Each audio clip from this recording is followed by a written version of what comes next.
chers partenaires, chers collègues, bienvenue à ce séminaire sur la gestion et traitement des déchets avec un focus très important sur l'énergie, traitement des déchets et la production de l'énergie. C'est un grand plaisir pour moi de vous avoir tous les acteurs de la chaîne de traitement des déchets et de production d'énergie pour écouter le professeur Nara de l'Université de Rostock.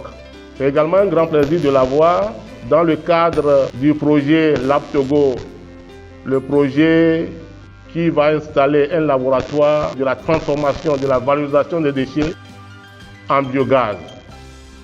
Je voudrais tout simplement, au nom du président de l'Université de Lomé, saluer cette initiative et surtout ce séminaire avec un regard pointé sur un de nos centres d'excellence, je veux dire le Servida, qui aura pas mal d'éléments tirés à faire valoir au cours de ce séminaire.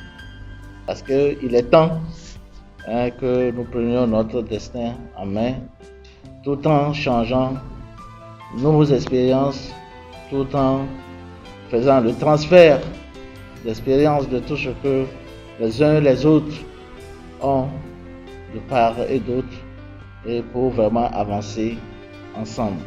Je donne juste mon avis sur ce séminaire que nous accueillons vraiment avec fierté, parce que c'est une bonne chose, et j'exhorte les autres centres aussi à en faire pareil. Je voudrais souhaiter un succès à ce séminaire et vous dire tout simplement que les conclusions soient valorisées. Chers participants, je vais présenter en quelques slides les types de biomasse qu'on peut valoriser au Togo en termes de biogaz. Nous parlons des déchets, mais cette présentation va un peu au-delà pour prendre en compte d'autres formes de biomasse qui ne sont pas forcément des déchets, mais qui sont des résidus agricoles par exemple ou d'autres formes de biomasse qu'on peut valoriser à des fins énergétiques, notamment sous forme de biogaz, de pyrolyse ou de briquettes.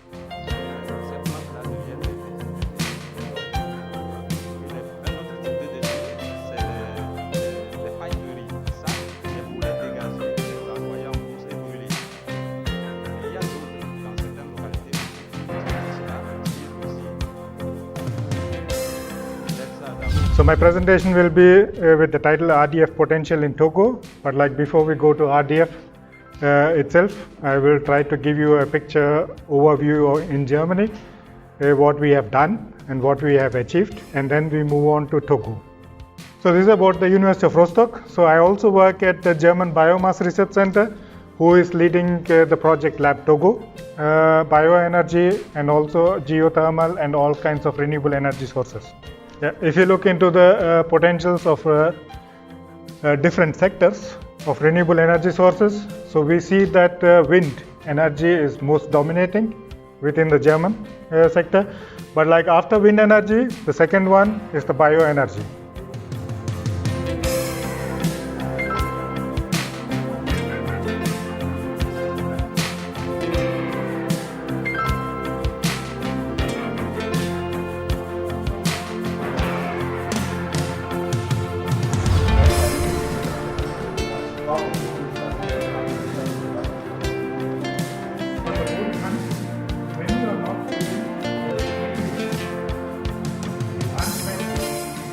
I just want to add information. You are talking about Scan Togo. The same thing is at Lomé, at Team Togo. But at Scan Togo, we're talking about the clean. La production de gaz va servir à quel type de société, ainsi de suite, à l'utilisation. Il faut construire cela, sinon le projet va produire du gaz, mais personne ne sera là pour l'utiliser. Un autre aspect, c'est ce projet, quoi qu'on dise, c'est un projet économique. Mais aujourd'hui, pour qu'un projet économique soit acceptable, il faut penser à créer par exemple de la main-d'œuvre également. Donc, pour cette question de main-d'œuvre, on va en amont du projet. Aujourd'hui, nos collègues de la thématique changement climatique doivent essayer de faire, comment on a dit, la potentialité. Ce n'est pas parce qu'on a de la verdure, ce n'est pas parce qu'on produit des résidus dans les champs que nous avons assez de quantité pour nourrir le laboratoire, pour nourrir la production de gaz. Donc il faut quantifier ce qui est disponible.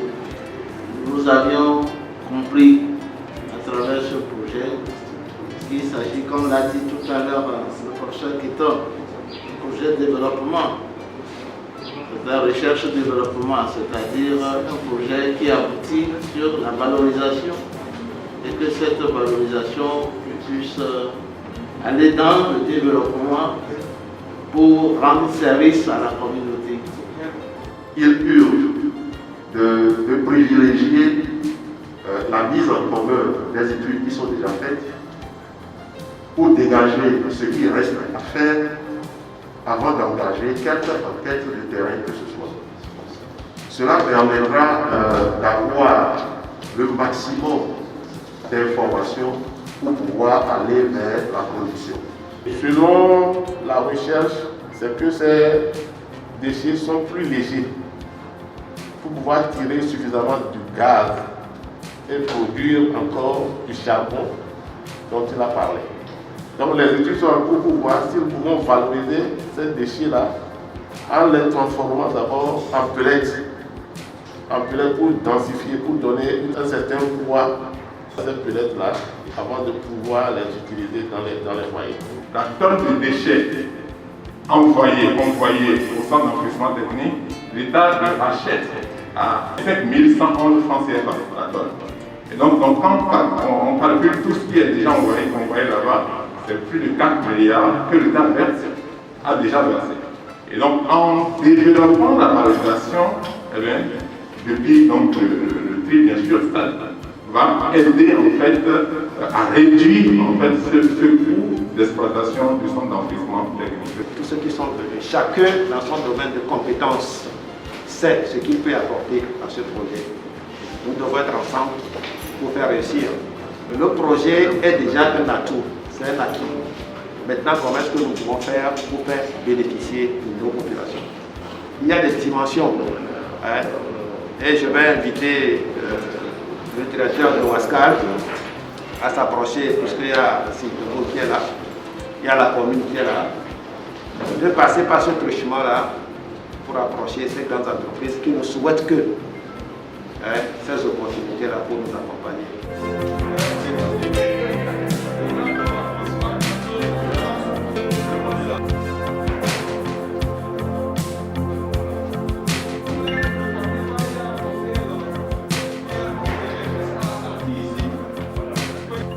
Le séminaire d'aujourd'hui est très important. D'abord pour moi, je pense pour Ouaskal et pour les autres structures, principalement pour le CERM, qui est le Centre d'excellence régionale pour la maîtrise de l'électricité.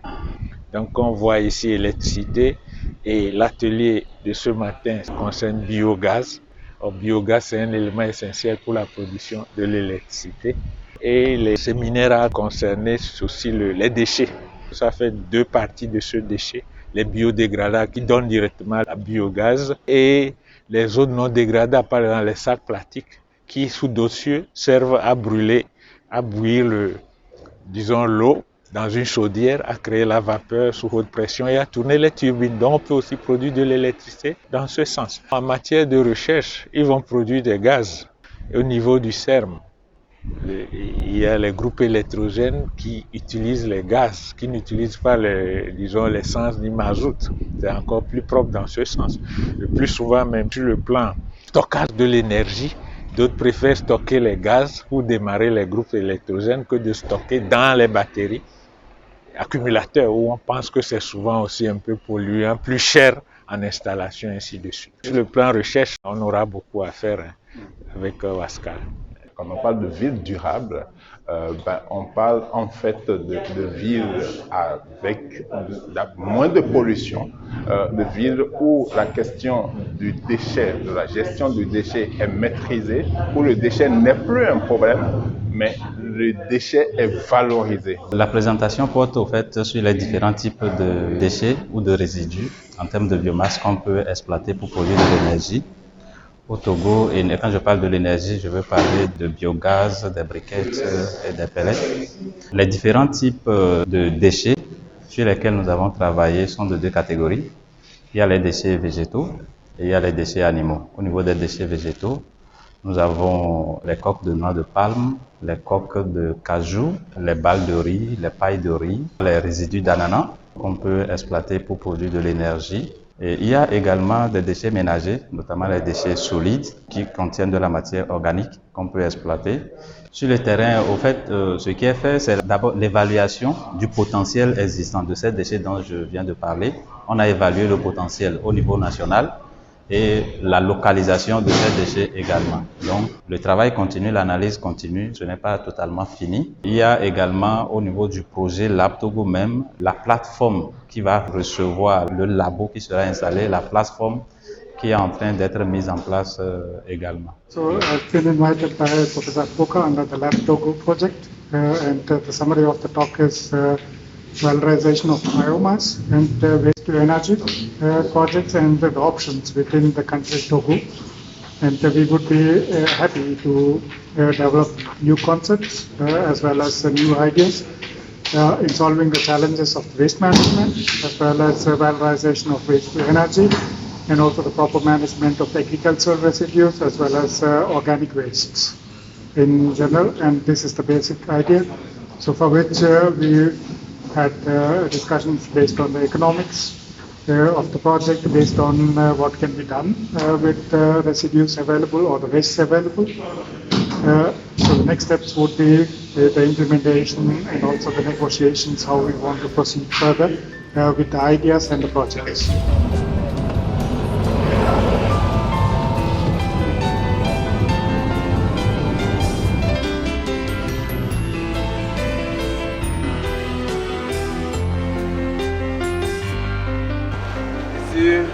On apporte de l'oxygène au micro. Avec l'aération, on diminue la DCO, la DPO. Ce projet prend en compte seulement la biomasse pour produire du biogaz ou bien pour développer des foyers à pyrolyse. Maintenant, nous voulions voir ce que le gouvernement fait, surtout les municipalités font en termes de gestion des déchets. Cette visite de site nous permet de voir le centre d'enfouissement des déchets qui sont collectés dans la ville de Lomé. Et nous sommes sidérés de voir l'effort qui est fait, comment les déchets sont traités, comment ils récupèrent l'exivia pour pouvoir faire autre chose. Et c'est très intéressant. Mais nous apportons également notre expertise avec le collaborateur qui est venu de l'université de Rostock en Allemagne pour voir ce que nous pouvons également faire ici. Parce qu'aujourd'hui, on voit que les déchets ne sont pas vraiment séparés. Donc nous sommes en train de voir avec eux comment nous pouvons travailler en collaboration pour utiliser les sachets, faire une séparation des déchets et utiliser les sachets pour produire par exemple des pellets pour les incinérateurs de grandes entreprises. Et ça, nous allons discuter avec la municipalité et avec l'entreprise qui a pris les travaux ici pour voir ce que nous pouvons faire ensemble. So the landfill is well operated and is also engineered landfill and also sanitized landfill. So where leachate is taken care of, also the landfill gas is taken care of. So everything has been managed properly. It gives also a lot of potential for additional businesses. Even though at present it's like a linear economy, everything is collected, comes to the landfill and has been filled in. Even though we are collecting gas and also the leachate and everything. But still there are many other business cases which can be taken into consideration. So which could be separation, sorting of the materials before they are dumped on the landfill and also segregate organic and also to make composting as well as to create a biogas facility and also create value for plastics and other kinds of metals which are coming in with which the volume which you are presently dumping can be reduced enormously, and with which a future goal of waste management can be obtained. So my solution would be to find an optimum balance between landfilling and also to create new businesses, as well as to increase your recycling.